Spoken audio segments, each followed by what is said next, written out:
నమస్తే, welcome to Andhraprabha. అనుకున్నామని జరగవు అన్ని, అనుకోలేదని ఆగవు కొన్ని. వాస్తవం చెప్పాలంటే వయాగ్రా కూడా ఇలానే పుట్టింది. మరో మందు కోసం ప్రయత్నిస్తుంటే ఈ మందు పుట్టింది. దీంతో నాడు పరిశోధకులు ఆ దిశగా ప్రయత్నాలు ముమ్మరం చేశారు.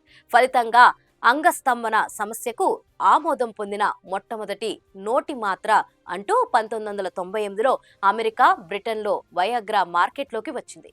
అమ్మకాల్లో చరిత్ర సృష్టించింది. 1990లో ప్రారంభంలో అధిక రక్తపోటు సమస్యకు చెక్ పెట్టేందుకు ఔషధాలు తయారు చేసే ఫైరేస్ సంస్థ సెల్డినాఫిల్ యూకే 92-480 అనే ఒక కాంపౌండ్ ను పరిరక్షిస్తుంది. ఈ సమయంలో ఔషధాన్ని పరిరక్షించడానికి స్థానిక యువకులకు రిక్రూట్ చేసుకున్నారు.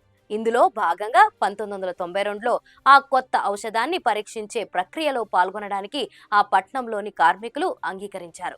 ఈ సమయంలో ఈ క్లినికల్ ట్రయల్స్ లో పాల్గొనడానికి వచ్చిన యువకులకు యూకే 92-480 పిల్ను రోజుకు 3 సార్లు చొప్పున వరుసగా 10 రోజుల పాటు వేసుకోవాలని కంపెనీ వాళ్లు చెప్పారు. అందుకు కొంత డబ్బు చెల్లించారు. ఇలా క్లినికల్ ట్రయల్స్ లో భాగంగా ఆ డ్రగ్ వల్ల యువకుల్లో ఒక అనూహ్యమైన సైడ్ ఎఫెక్ట్ కనిపించింది. అవును, ఈ డ్రగ్ తీసుకోవడం వల్ల అంగస్తంభన మామూలు కంటే కాస్త ఎక్కువగా ఉన్నట్లు అనిపిస్తుందని వాళ్ళు వైద్యులకు తెలిపారు. ఇదే సమయంలో ఇంతకు ముందు కంటే ఎక్కువ అంగం గట్టిపడినట్లు అనిపిస్తుందని వెల్లడించారు.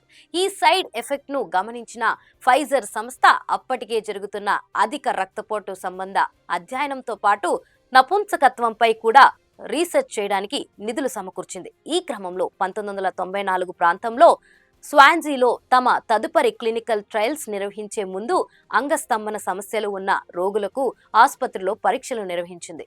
ఇలా స్పాన్జీలో జరిగిన అధ్యయనంలో ఫైరేస్ సంస్థకు పాజిటివ్ ఫలితాలు కనిపించాయి.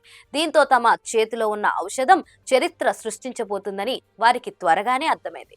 ఈ సమయంలో ఈ పరీక్షల ఫలితాలు అంతా పాజిటివ్ గా ఉన్నాయంటే ట్రయల్స్ లో పాల్గొన్న మగవాళ్లు కొందరు వారికి ఇచ్చిన టాబ్లెట్లను కంపెనీకి తిరిగి ఇవ్వడానికి నిరాకరించారు. దీంతో వారు కొనుగొన్న డ్రగ్స్ అంగస్తంభన సమస్యకు చెక్ పెడుతుందని కన్ఫర్మ్ చేసుకున్న ఫైజర్ ఈ మాత్రలను ప్రజల్లోకి ఎలా తీసుకెళ్లాలి అనే విషయంలో తన మార్కెటింగ్ టీంని రంగంలోకి దింపింది. ఈ సమయంలో నపుంసకత్వం అనేది ఒక వ్యక్తిపై ఎంతటి ప్రభావం చూపిస్తుంది, వివాహ సంబంధాలను ఏ స్థాయిలో ప్రభావితం చేస్తుందనే విషయాలను గ్రహించిన ఫైరేస్ మార్కెటింగ్ హెడ్ నపుంసకత్వానికి విరుగుడుగా భావిస్తున్న ఈ డ్రగ్ లైంగిక సంబంధాలను చక్కదిద్దగలదనే మెసేజ్ ను మార్కెట్లోకి తీసుకెళ్లారు. ఈ సమయంలో అంగస్తంభన సమస్యకు ఆమోదం పొందిన మొట్టమొదటి టాబ్లెట్ అంటూ 1998 మార్చి 27న FDA అప్రూవల్ పొందింది. అనంతరం అమెరికా, బ్రిటన్ లో వయాగ్రా మార్కెట్లోకి వచ్చింది. అలా వచ్చి రాగానే సంచలనాలు సృష్టించిన ఈ డ్రగ్ 2008 కల్లా దాదాపు $200 కోట్ల వార్షిక విక్రయాలతో ఫార్మా చరిత్రలోనే అత్యంత వేగంగా అమ్ముడవుతున్న డ్రగ్ గా రికార్డులకెక్కింది.